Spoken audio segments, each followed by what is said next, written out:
terminology here. So, what is a tuple?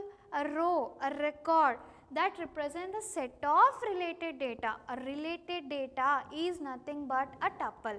So, then we have attribute. So, when we break down each record, into several parts, then that becomes an attribute. We have already seen an example what a tuple is and what is an attribute. So, next one is attribute domain. So, what is an attribute domain? The certain type of values, whatever the range of values we are giving to the attribute, that becomes the attribute domain. So, for example, what will be the attribute domain for age? So, age is limited between 20 to 30 or 20 to 25. So, in between this range only you have to give all kinds of possible values, right. And the next one is schema. As we mentioned just now, a schema describes the structure of the relation, that includes the name of the relation or a table, attributes and the data type. And the last one is degree and cardinality. So, degree is nothing but the number of columns present in the relation, means we are referring to the number of attributes in a relation. And then the cardinality. A cardinality is nothing but the number of tuples in a relation, right. So, now we will see a small basic question which was asked in your gate, right. So, see here what is a question. In a basic ER and relational models, which one is incorrect? Which of the following is incorrect? So, see the options what we have.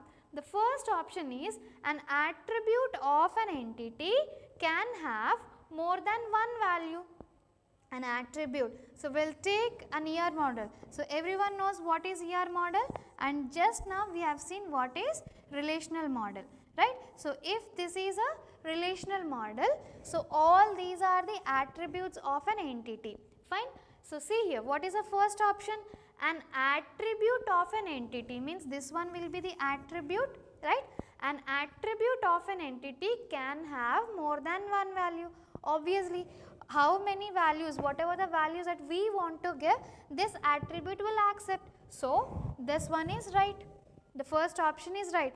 An attribute can have any number of values. So, if I suppose if I give student ID, what could be the possible values here? I can give any number of values 1, 2, 3, 4, 5, like that. Any number of values can be possessed by the entity, the attribute of an entity. So, what is an entity here? Student is an entity, and what is an attribute? SID. Student ID is an attribute of the student that consists of many values. Check the second option. What is the second option? An attribute of an entity can be composite. An attribute of an entity. So, we know what is a composite attribute, right. So, the attribute that can be broken further, then that is called as a composite attribute. Now, see here we have, for the student entity, we have taken address as an attribute. Can this address be composite? Obviously, address can be opposite. So, we have door number, the address can be further broken down into door number, then locality, which is nothing but the street, then we can mention it as district, then country. So, like this, the address can be broken. This address attribute of the student entity is composite. So, this option is also right, fine. So, we will check for the next option. In a row of a relational table, what is a row here? A tuple, okay. So, tuple is nothing but a row. This is the row. In a row of a relational table, an attribute can have more than one value. In a row means in a single row of a relational table, what is attribute here? Student ID is an attribute, right.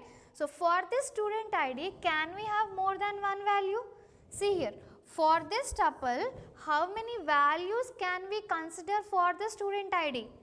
Only one value. Can we write 1, 2 here? Does it carry any meaning over there? So, can a student can have 1, 2 as his student ID? No, right. So, we will check for the second option and then we will be closing this question, right. So, see here, in a row of a relational table, again in a row of a relational table. An attribute can have exactly one value or null value. Yes, an attribute in a row of a relational table, an attribute can have exactly one value. Yes, any attribute for an entity should have only one value, or if the value, if we don't know the value, simply we mention it as null. Simply we mention it as null. Suppose I will give mail ID as an attribute for a student. At this instant, the student doesn't have mail ID, and when I want to insert any new record in the student relation, if the student doesn't have mail ID, I will simply write as null. Later on I can update here. So, in a tuple, in a row of a relational, an attribute can have exactly one value or null values. Even this option is also right. Right. So, now what is the answer over here? What is the answer here? C is the right option. C is the right option. In a row of a relational table, an attribute can have more than one value is incorrect. An attribute should possess only one value, right. So, this was a question asked in the GATE examination, right. So, we have seen what is a relational model, right. So, in the relational model, the data can be stored in the form of tables. And what is a table?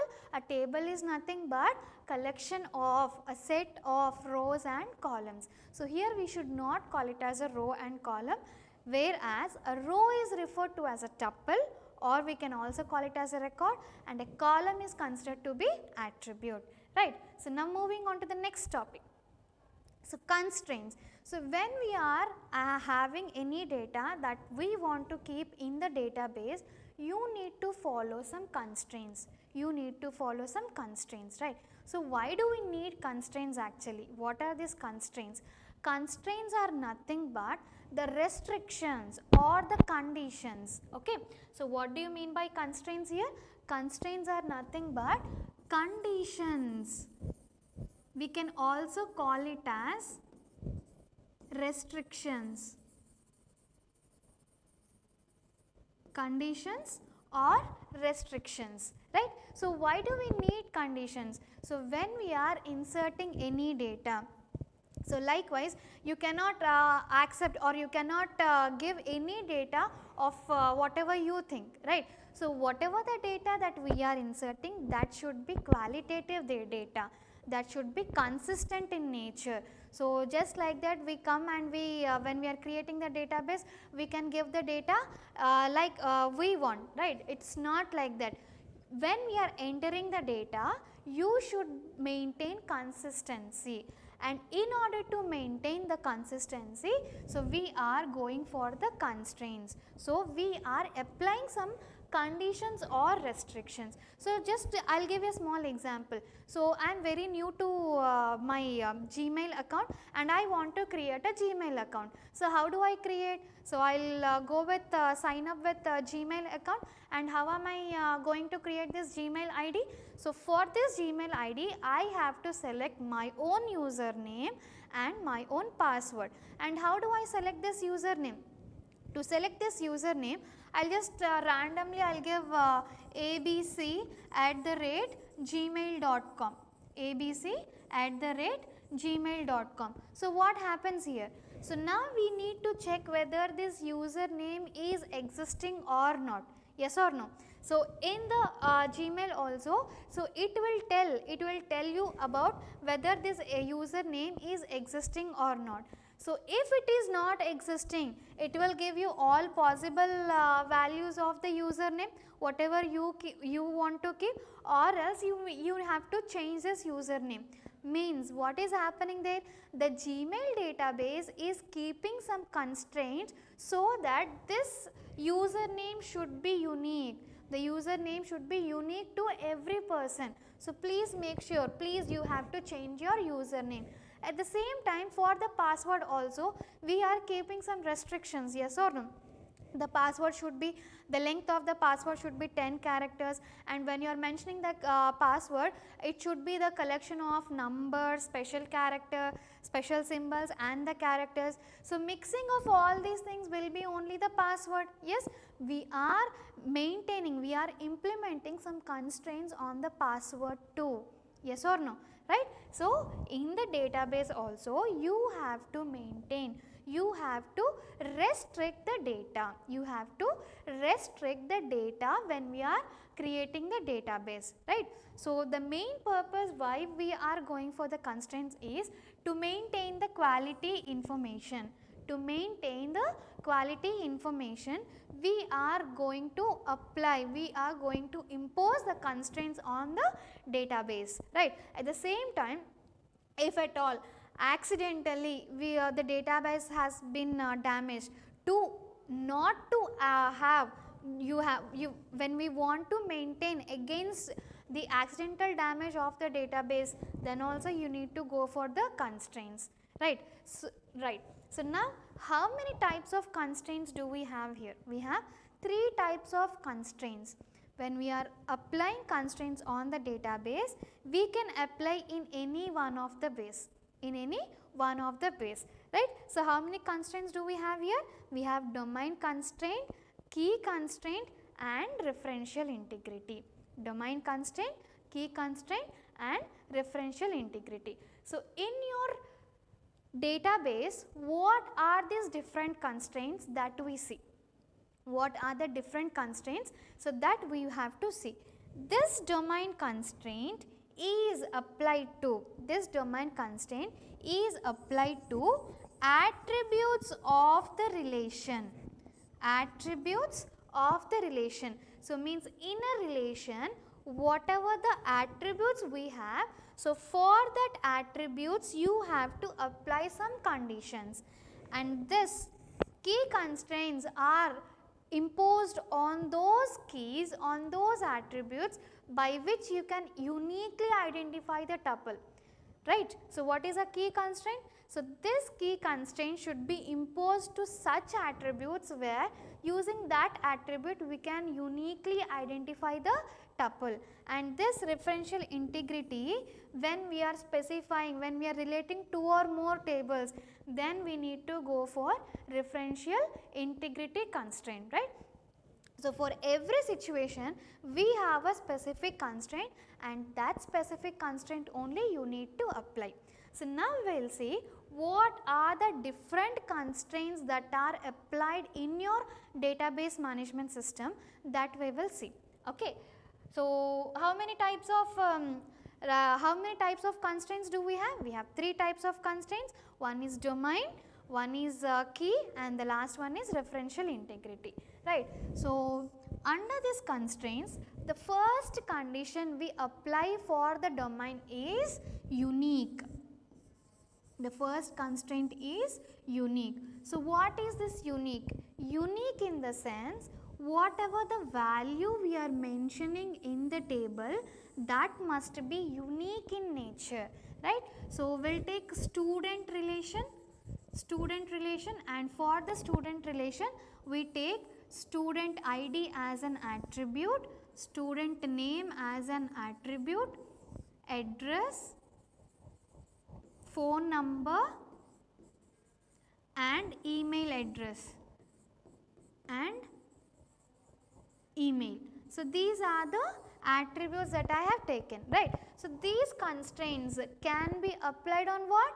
Always the constraints can be applied on attributes, what we call it as domain, right?